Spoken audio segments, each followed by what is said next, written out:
নমস্কার। অনুরাগের ছোঁয়ার আজকের পর্বে রিভিউ নিয়ে বাংলা সিরিয়াল সমাচার চলে এসেছে। শুরুতেই আমরা দেখতে পাচ্ছি আদিত্য বলছে, পরমাকে শাস্তি দিতে হলে আমাকেও দিতে হবে, আমিও একই দোষে দোষী।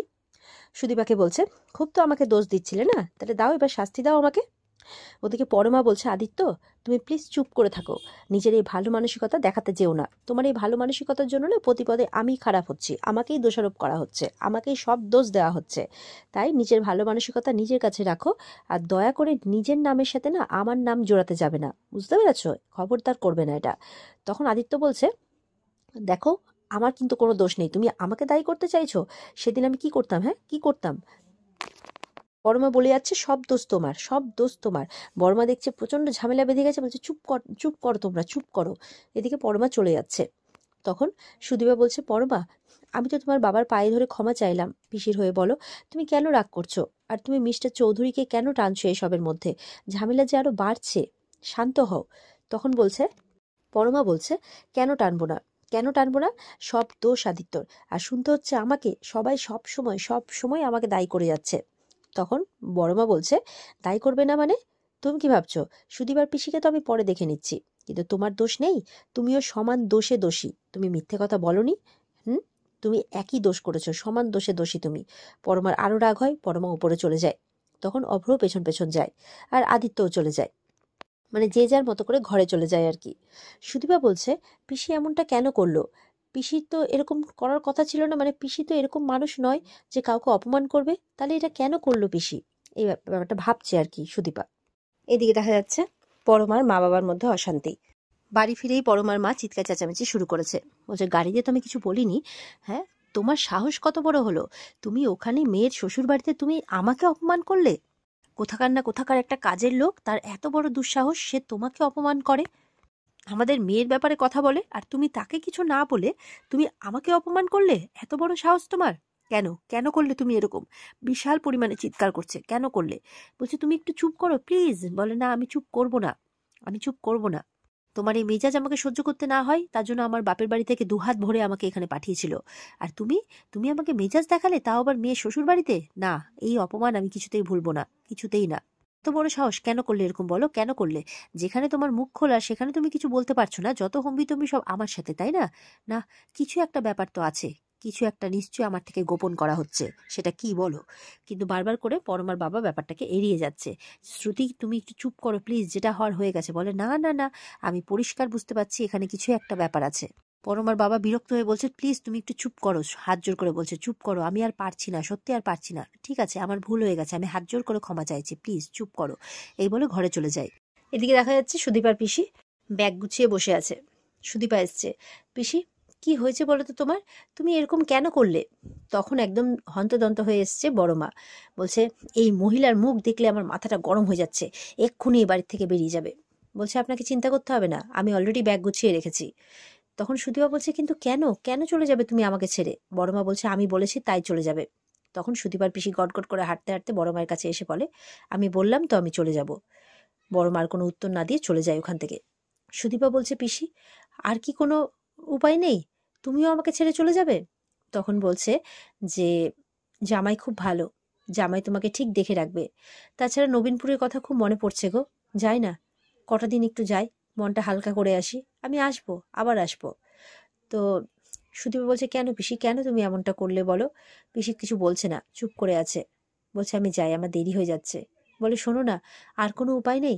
বলে, আমাকে যেতে দাও দিদিমণি, আমার ভালো লাগছে না, মনে হচ্ছে নবীনপুর আমাকে টানছে, আমি যাই, কটা দিন একটু মন হালকা করে আসি। এই বলে চলে যায়। মনে মনে বলছে পিসি, আমি এখানে থাকলে আমাকে দেখে বাড়ির লোকজনের রাগ হবে, আর সেই রাগ সুদীপার উপরে নেওয়া হবে। আমি এখানে থেকে তো কিছু করতে পারবো না, তার চেয়ে বরঞ্চ আমার এখান থেকে চলে যাওয়াই ভালো। এই বলে চলে যায়। এদিকে পরমা একা ঘরে বসে আছে, আর সব কথাগুলো ভাবছে, ওকে যে দোষারোপ করছে বিভিন্নজন বিভিন্নভাবে, সেই কথাগুলো সব ভাবছে। আর বলছে, আর কোনো কিছু ঠিক হবে না, আর কোনো কিছু ঠিক হওয়ার নেই। অভ্র বাইরে থেকে ডাকছে, দরজাটা লাগিয়ে রেখেছে তো, অভ্র বাইরে থেকে ডাকছে, পরমা দরজাটা খোলো। পরমা বলছে, আমাকে একটু প্লিজ একা থাকতে দাও, আমি জানি এটা তোমার বাড়ি আর এটা তোমার ঘর, কিন্তু আমি কি একটু স্পেস পেতে পারি না? একটু আমাকে একা থাকতে দাও। তখন অভ্র বলছে, এটা কি খুব দরকার? বলে, আমার জন্য দরকার। অভ্র বলছে, বেশ ঠিক আছে, থাকো তুমি, যখন তোমার আমাকে প্রয়োজন পড়বে আমাকে ডাকবে, আমি চলে আসবো, অপেক্ষায় থাকবো আমি। এই বলে অভ্র চলে যায়। আর পরমা বিছানায় শুয়ে কাঁদতে থাকে। এদিকে সুদীপা অপেক্ষা করছে মিস্টার চৌধুরী কখন আসবে, সরি বলবে সেই কারণে। কিন্তু আদিত্য আর আসছে না। কিছুক্ষণ পর দেখা যাচ্ছে আদিত্য মানে একদম পুলিশের ড্রেস পরে এসছে। বলে, আপনি কোথাও বেরোচ্ছেন? বলছে, আমার নাইট ডিউটি আছে। বলে, আপনি তো কখনো নাইট ডিউটিতে যান না। বলে, এবার থেকে যাব। বলছে যে, মিস্টার চৌধুরী আমি আপনাকে কিছু বলতে চাই। বলছে, এখন শোনার টাইম নেই, আমার ডিউটি আর অন্য ডিউটির মতো নয়, এখানে 1 মিনিট লেট মানে অনেক কিছু হয়ে যেতে পারে। বলে, একটু শুনুন না প্লিজ। হাত দিয়ে থামাতে গেলে আদিত্য বলছে, আপনি আমাকে থামাতে পারেন না, আমাদের মধ্যে সেই সম্পর্ক নেই। সুদীপা চুপ করে যায়। আদিত্য বেরিয়ে পড়ে আর বলে, সব দোষ যখন আমার, শাস্তি তো আমাকে পেতেই হবে। এদিকে পরমা কাঁদতে কাঁদতে জল খেতে গেলে দেখছে ওখানে অভ্রর ঘুমের ওষুধ রাখা আছে। বলছে, এটা তো ওনার ওষুধ। তখন মনে মানে আবার সেই কথাগুলো মনে পড়ছে, ওকে অপমান করা কথাগুলো, আর ডিসাইড করে ফেলে যে সেটা ও খাবে, আর খেয়েও ফেলে। আর ওদিকে দেখা যাচ্ছে সুদীপা ভোরবেলাতে 2টো বাচ্চা খুব কাঁদছে, সেই স্বপ্ন দেখছে। মানে যমজ তো, এক বোন যদি নিজের কিছু ক্ষতি করতে যায় তো আরেক বোনের তো সেই টানটা আসবেই। তো সেই স্বপ্ন দেখছে, 2টো বাচ্চা স্বপ্নে খুব কাঁদছে। সুদীপার হট করে ঘুমটা ভেঙে যায়, আর যেন তার মনে হচ্ছে যে পরমা সুদীপা সুদীপা বলে ডাকছে। ঘুম ভেঙেই বলে, পরমা আমাকে ডাকছে কেন? আর সুদীপা মানে ওই স্বপ্নে ওই 2টো বাচ্চা কে ছিল, এমনটা মনে মনে ভাবছে। পাশেই কিন্তু রূপা শুয়ে আছে। তো পরমা পরমা করতে করতে কিন্তু সুদীপা ওর ঘরে চলে যায় দেখা করতে, যে ও ঠিক আছে তো। আর এদিকে মানে রূপা বলছে, কেউ ভালো নেই, ওরা কষ্ট পাচ্ছে, ওরা কষ্ট পাচ্ছে, এরকমটা বলছে, কারণ মায়ের মন। এবার সুদীপা যখন পরমার ঘরের বাইরে গেছে দেখছে মানে দরজা দেওয়া আছে। তো বড় মা এসছে, কি করছো তুমি এখানে? তুমি কি আড়ি পাচ্ছ নাকি? বলে, না না বড় মা, আমি পরমার সাথে দেখা করতে এসেছিলাম। বলে, সে তো দৌড় দিয়েছে। খুব ভালো, খুব ভালো। আমার ছেলেটা কোথায় গেল তার কোনো হদিশ নেই। আদিত্য কোথায় শুনি? বলে, উনি নাইট ডিউটিতে গেছেন। বলে, বাহ, খুব ভালো। বাড়ির 2 বউ শান্তিতে থাকো বাড়িতে, আর বাড়ির ছেলেরা বাইরে গিয়ে অশান্তি ভোগ করুক। এই তো হয়েছে আমাদের ছেলেদের কপাল। দীপা মাথা নিচু করে আছে, বলছে, লজ্জা পেয়ে কি হবে? নাটক করতে হবে না আমার সামনে, লজ্জা পাওয়ার নাটক করছে। পরমাকে এবার বড়মাই ডাকতে যায়, যে পরমা ওঠো, তুমি কি মন্দিরে যাবে? আমরা সবাই মন্দিরে যাচ্ছি। দেখছে কোনো আওয়াজ পাচ্ছে না। বলে, ঘুমাও ঘুমাও, মন দিয়ে সব ঘুমাও, ছেলেগুলো অবস্থা খারাপ হোক, বউগুলো ঘুমাক।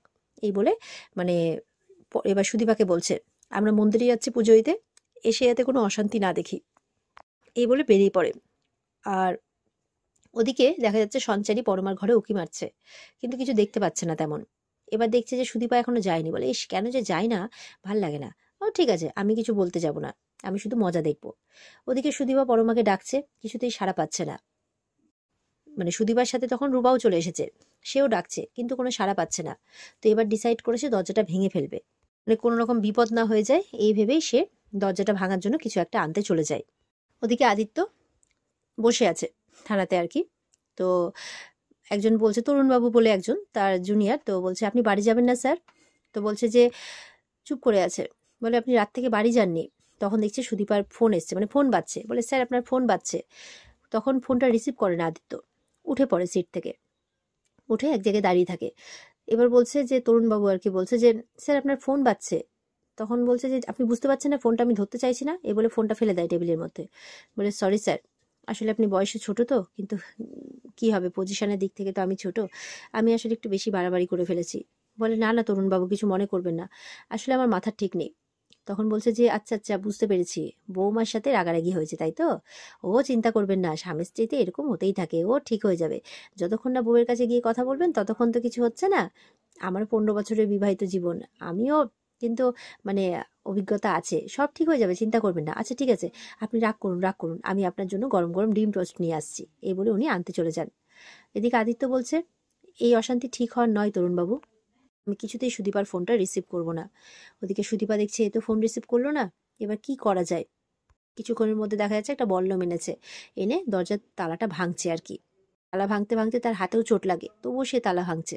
এদিকে পরমা দরজাটা ভেঙে ঢুকে যায়, মানে সুদীপা আর কি দরজাটা ভেঙে ঢোকে, গিয়ে দেখে পরমা অজ্ঞান হয়ে পড়ে আছে। কি হয়েছে কি হয়েছে পরমা বলে চিৎকার করে পরমাকে তোলে, মানে নিচেই বসায় আর কি, নিচে মাটিতেই শুয়ে পড়ে আছে।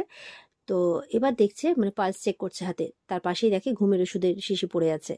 তো বলছে যে, এটা তুমি কি করলে পরমা, এটা তুমি কি করলে? তোমাকে আমাকে বাঁচাতেই হবে, আমাকে যে করে হোক একটা গাড়ির ব্যবস্থা করতে হবে। কি করি, আমার কাছে তো মিস্টার চৌধুরীর ফোন নাম্বার ছাড়া আর কারো ফোন নাম্বারই নেই। এই বলে বাইরে দৌড়ে চলে যায়। তখন এদিকে রূপা সামলাতে থাকে পরমাকে, এই উঠ না মা, উঠো না মা, উঠো না, তুমি কেন ইয়ে হয়েছো, উঠো। সঞ্চারীকে বলছে, এই তুই ওখানে দাঁড়িয়ে আছিস কেন? আয় এসে সাহায্য কর, আমার মাকে তোল, আমি একটু গান শুনিয়ে দিই, আমার মা ঠিক হয়ে যাবে। সঞ্চারী বলছে, এই একদম আমাকে তুই তুকারি করবে না, বলে এই যেটা বলছি সেটা করো, যা আমার মাকে তোলার ব্যবস্থা কর। বলছে, সে তোমার মা তো এখন মরতে বসেছে। রূপা বলছে, কি বললি তুই? দাঁড়া দেখাচ্ছি, এই বলে একটা ফুলদানি নিয়ে মারতে আসে। সঞ্চারী তো মানে খাটের পাশে বসে পড়েছে।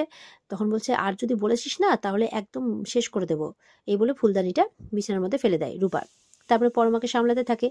সঞ্চারী বলছে, বাবারে বাবা, রাস্তার মহিলা হলে কি হবে, একদম তো একদম এদের মতোই মনে হচ্ছে, একদম একই ছাঁচে গড়া। ওদিকে দেখা যাচ্ছে বাইরে সুদীপার কলেজে সেই মানে স্যার এক মানে গোলাপ ফুল হাতে নিয়ে একটা করে পাপড়ি ফেলছে, বলছে সে আসবে, আরেকটা করে পাপড়ি ফেলছে, সে আসবে না, সে আসবে, সে আসবে না, এরকম করছে। তারপর গাড়ির মধ্যে গিয়ে বসে পড়ে। কিছুক্ষণের মধ্যেই দেখে সুদীপা বাইরে বেরিয়েছে। সুদীপা গাড়ির খোঁজ করছে। বলছে, আরে বাবা, আমার তো মনে জোর আছে দেখা যাচ্ছে। তখন গাড়িটা নিয়ে সুদীপার সামনে আসে।